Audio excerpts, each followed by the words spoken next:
So welcome to my channel once again. Today we are going to treat a very important topic in use of English for the JAMB and WAEC candidates. And what we'll be treating today is called the place ordering, also known as an order of adjective. And place ordering may be defined as an art of arranging misarranged words. Okay, for instance, let's see the words. These brown old boxes, wooden, well decorated American. Does that make any sense to you? It doesn't make any sense. Why? Because they are disarranged words. Okay, so our function, our work is to arrange those words. And how do we arrange these words? For us to arrange misarranged words, we need to follow a formula. And what is the formula for arranging misarranged words? The formula is simply DOEN. DOEN, D-O-E-N-H, DOEN. D stands for deictic, O stands for ordinators, E stands for epithets, N stands for nominal, and H stands for head. Okay, so D, deictic. Deictic can also be referred to as, can also be called or seen as the terminus. And in deictic we have words such as this, that, those, many, some, a, the. And you discover that these words I have mentioned naturally follow or accompany nouns. For instance, if I want to make mention of or point directly to some things, okay, this, that, those, most of these words I mentioned serves as adjective to the nouns.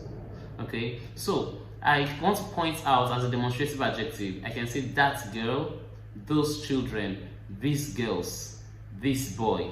All right, so some oranges, a cup of water, a cup. So you discover that even articles can serve as adjectives and can also serve as determiners. All right, so examples of determiners, we have these, that, those, some, many, a, the. Yes, those are examples of determiners. Now let's move to the next one, O, which is ordinators. Ordinators. In ordinators, we have two types of ordinators, which are ordinals and cardinals. In ordinal, we have, and we are talking about ordinators in general, we talk about numbers. So there are some numbers that come natural, like 1, and other numbers that come as first. You understand? Okay, so in the ordinal ordinators, we have ordinals and cardinals, and under ordinals we have numbers such as 1. In cardinal we have first, 2 ordinal, second cardinal, 3 ordinal, third cardinal, and it continues that way. All right, so that's for ordinators. Let's go to the almighty epithets. The heart of place ordering is in epithets. If you can understand the principles of epithets, then you can understand the topic place ordering as a whole. Now, epithets, which I will also call an adjective, I'm not for an adjective. Okay, so we will say that an epithet describes. Yes, it describes. And in epithets, we have two types of epithets, which are the objective and the subjective epithets. So let's start from the subjective epithets. In the subjective epithets, a subjective epithet is a type of epithet that can call for an argument. For instance, it's popularly said that beauty is in the eye of a beholder. Okay, beauty is in the eyes of a beholder. I can see a beautiful lady and say she's beautiful. I can affirm she's beautiful, and some other persons will see that same lady and say she is the most ugliest in the world. Okay, and if maybe I have been crushing on this lady and would want her to be part of my life, and I tell my friends I found someone very beautiful and I want to spend the rest of my life with her, and I'm supposed to see this beautiful girl, and on the day they've seen her, they will be like, this girl is so ugly to be with you, can't you see? And I will try to defend her by saying she's beautiful, and they'll say she is ugly. I will continue saying she's beautiful, and they'll keep on saying that she's ugly. Now, if you check it, there are two words that have been placed and being argued upon now, and those words are beautiful and ugly. Beautiful and ugly. So you can discover that beautiful and ugly can call for arguments. Okay, let's say my dad has a car, a Camry, and my friend's dad also have a car, a Benz. Okay, we all know that some Benz are faster than some Camrys. Okay, and it's perceived that Benz are better than Camry. Very good. Now, there can be an argument that my dad's car, which is a Camry, is faster than my friend's car, which is the Benz. So I'll say my dad's car is faster than your dad's car, and my friend John will say, no, my dad's car is faster than yours, your dad's car is slow. Now, I'm looking at this particular example or instance I've given. It's called that two words can call for argument there, or two words calls for argument there, which are fast and slow. So we just need to think of so many examples that can call for arguments. Example, brilliant can call for arguments, dull can call for arguments, smart, intelligent, yes, can call for arguments, and so. Okay, so that's for subjective epithet. Let's go into the objective epithet. Take note that the subjective epithet has a definition, it has an explanation, but the objective epithet doesn't. It has a formula, and the formula sounds ridiculous. It sounds funny, yes, but I believe with that you'll be able to remember the principle of the objective epithet, the formula for the objective epithet, and it's called the Sishakomapa. Sishakomapa. Okay, Sishakomapa simply is a combination of different words, initial letters of different words. Okay, so Sishakomapa, si, sh, a, ko, ma, pa. It's going to be displayed on the screen, and you check it up. Which is the SI, is size. SH, shape. A, age. CO, color. MA, material. and PA, participle. I'm going to take it again. SI, size. SH, shape. A, age. CO, color. MA, material. and PA, participle. Sishakomapa. Now, in examples of SI, which is size, we have big, small, tiny, little, huge, gigantic. Alright? Those are examples of sizes. In shape, you know shapes already. Rectangle, triangle, square, circle, cone, and etc. In age, we can have age as modern, new, old, ancient, 10 years, and more. And we can have colors as brown, red, blue, green, orange, white, pink, lilac, purple, maroon, and so on.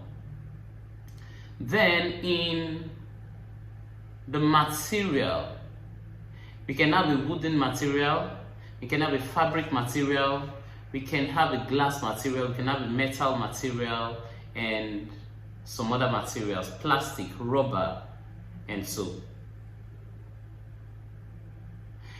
In the participle, we have types of participles. We have the present, we have the past participle. Okay?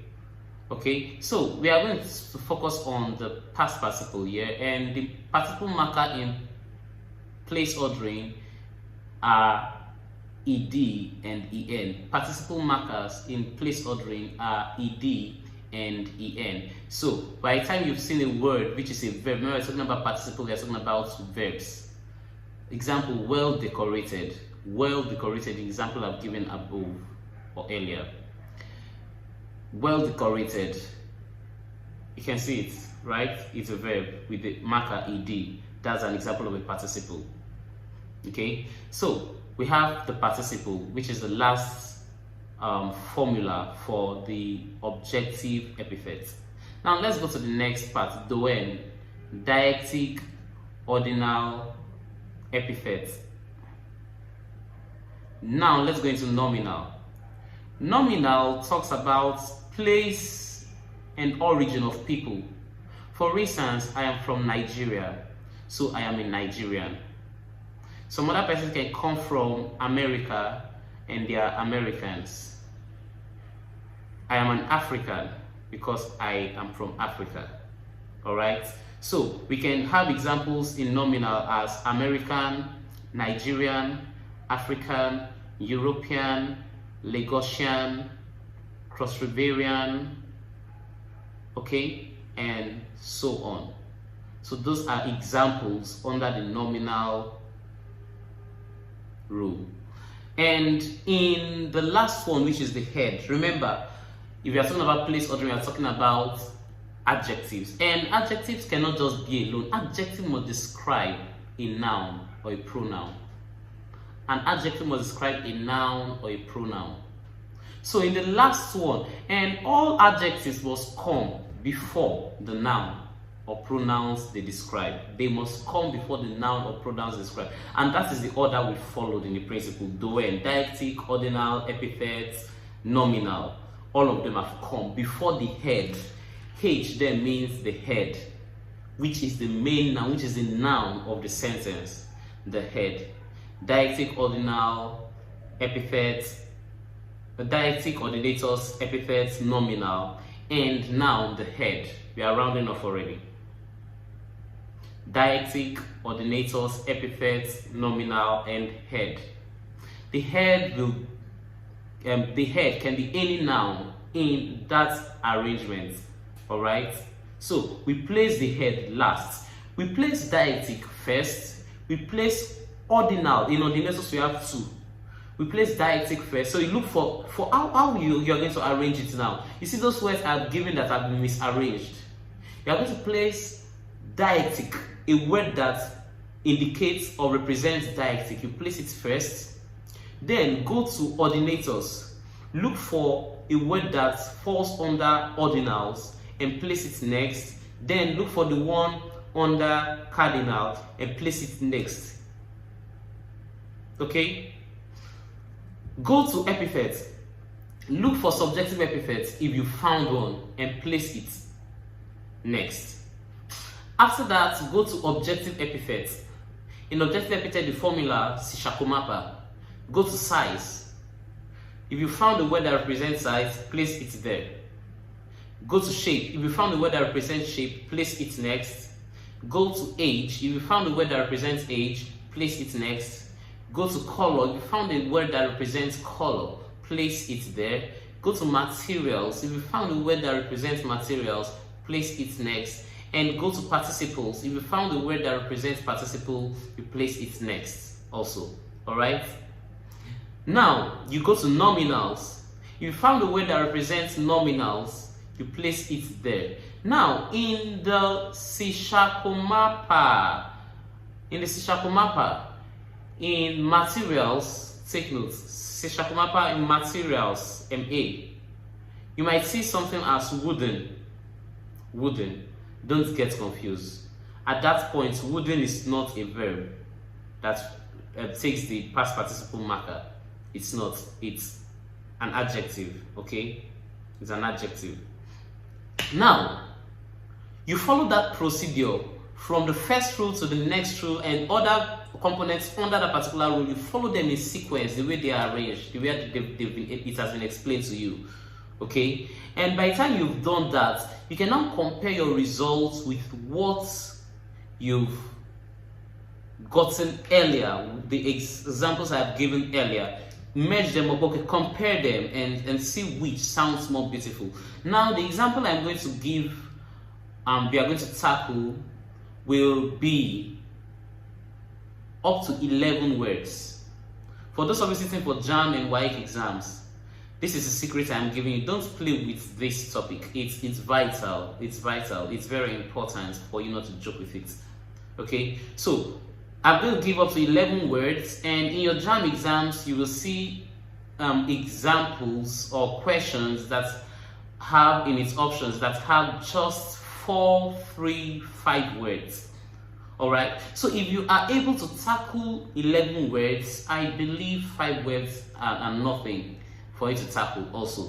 So if you can tackle 11 words, you can actually tackle 5 words. Alright, so sit tight and follow the example that's going to be displayed pictorially on the screen and try to comprehend it. Any part you don't understand, drop it in the comment section. I'll create another video on it. I'll create another content on it. And you can only get content on them if you subscribe to our channel. Please do well to subscribe to our channel as a source of encouragement to the Royal Educators, okay? Subscribe to our channel, click the notification button, and we will always notify you on new content as this. I hope you've gotten value.